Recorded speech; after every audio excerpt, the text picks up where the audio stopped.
ಕನ್ನಡದ ಮೊದಲ ಸಾಮ್ರಾಟ ಮಯೂರ ವರ್ಮ. ಅದು ಕ್ರಿಸ್ತ ಶಕ 345. ಕದಂಬ ಸಾಮ್ರಾಜ್ಯವನ್ನ ಕನ್ನಡದ ಮೊದಲ ಸಾಮ್ರಾಜ್ಯ ಮಾಡಿದ್ದಷ್ಟೇ ಅಲ್ಲದೆ ಕನ್ನಡವನ್ನ ಮೊದಲ ಆಡಳಿತ ಭಾಷೆ ಮಾಡಿದ ಕೀರ್ತಿ ಮಯೂರ ವರ್ಮನಿಗೆ ಸೇರಿತ್ತು. ಇಂತಹ ಮಯೂರ ವರ್ಮ ಹುಟ್ಟಿದ್ದು ಇವತ್ತಿನ ಶಿವಮೊಗ್ಗ ಜಿಲ್ಲೆಯ ಶಿಕಾರಿಪುರ ತಾಲೂಕಿನ ತಾಳಗುಂದ ಗ್ರಾಮದಲ್ಲಿ, ಅದು ಕೂಡ ಬ್ರಾಹ್ಮಣ ಕುಟುಂಬದಲ್ಲಿ. ಮಯೂರ ಶರ್ಮ ತನ್ನ ತಾತನಾದ ವೀರಶರ್ಮರ ಮಾರ್ಗದರ್ಶನದಲ್ಲಿ ಕಲಿಕೆ ಶುರು ಮಾಡ್ತಾನೆ. ಒಮ್ಮೆ ವೀರಶರ್ಮರು ಕಂಚಿಗೆ ವೇದಾಭ್ಯಾಸಕ್ಕಾಗಿ ಮಯೂರನನ್ನ ಕರೆದೊಯ್ತಾರೆ. ಅಂದಾಗೆ ಇವತ್ತಿನ ಕಾಂಚೀಪುರವೇ ಆಗಿನ ಸಮಯದಲ್ಲಿ ಪಲ್ಲವರ ರಾಜಧಾನಿ ಕೂಡ ಆಗಿತ್ತು. ಆ ಸಮಯದಲ್ಲಿ ಪಲ್ಲವರ ಅರಸನಾಗಿದ್ದವನು ಸ್ಕಂದವರ್ಮ. ಮಯೂರ ಶರ್ಮನನ್ನ ಪಲ್ಲವರ ಅರಮನೆಯ ಸೈನಿಕನೊಬ್ಬ ಅವಮಾನ ಮಾಡಿದ್ದ. ಅವಮಾನಿತಗೊಂಡ ಮಯೂರ ಸ್ಕಂದವರ್ಮನ ಬಳಿ ನ್ಯಾಯವನ್ನ ಕೇಳ್ತಾನೆ. ಆದ್ರೆ ಸ್ಕಂದವರ್ಮ ಮಯೂರನನ್ನ ಮತ್ತಷ್ಟು ಅವಮಾನಿಸಿ ಕಳಿಸಿದ್ದ. ಇದೊಂದು ಅವಮಾನದಿಂದ ಬ್ರಾಹ್ಮಣನಾಗಿದ್ದ ಮಯೂರ ಕ್ಷತ್ರಿಯನಾಗಿ ಬದಲಾಗಿದ್ದ.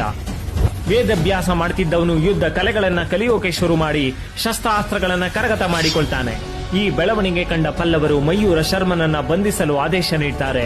ವಿಚಾರ ತಿಳಿದ ಮಯೂರ ಮಾರುವೇಷದಲ್ಲಿ ಕಂಚಿಯಿಂದ ತಪ್ಪಿಸಿಕೊಂಡು ಶ್ರೀಶೈಲ ಬೆಟ್ಟಗಳ ಸಾಲಿನಲ್ಲಿ ಸೇರಿಕೊಂಡು ಬುಡಕಟ್ಟು ಜನಾಂಗದ ಸಹಾಯದಿಂದ ಚಿಕ್ಕದಾದರೂ ಬಲಿಷ್ಠವಾದ ಸೇನೆಯನ್ನೇ ಕಟ್ಟಿಕೊಂಡು ಪಲ್ಲವರ ಮೇಲೆ ಯುದ್ಧವನ್ನ ಸಾರಿದ್ದ.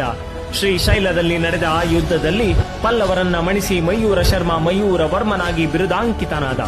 ಅಲ್ಲಿಂದ ಬನವಾಸಿಗೆ ಬಂದು ಕದಂಬರ ಸಾಮ್ರಾಜ್ಯ ಸ್ಥಾಪಿಸಿ ಕನ್ನಡವನ್ನ ಮೊದಲ ಆಡಳಿತ ಭಾಷೆಯಾಗಿ ಘೋಷಿಸಿ ಮುಂದಿನ 550 ವರ್ಷಗಳ ಕಾಲ ಕದಂಬ ಸಾಮ್ರಾಜ್ಯ ರಾಜ್ಯಭಾರ ಮಾಡಿದ್ದು ಬೇರೆಯದೇ ಕತೆ. ಇಂತಹ ಕದಂಬರಿಗೆ ಗೌರವ ನೀಡಲೆಂದೇ ಭಾರತೀಯ ಸೇನೆಯ ನೌಕಾಪಡೆ ಇಡೀ ಏಷ್ಯಾದ ದೊಡ್ಡ ನೌಕಾ ನೆಲೆಗೆ INS ಕದಂಬ ಎಂದು ಹೆಸರಿಟ್ಟಿದೆ.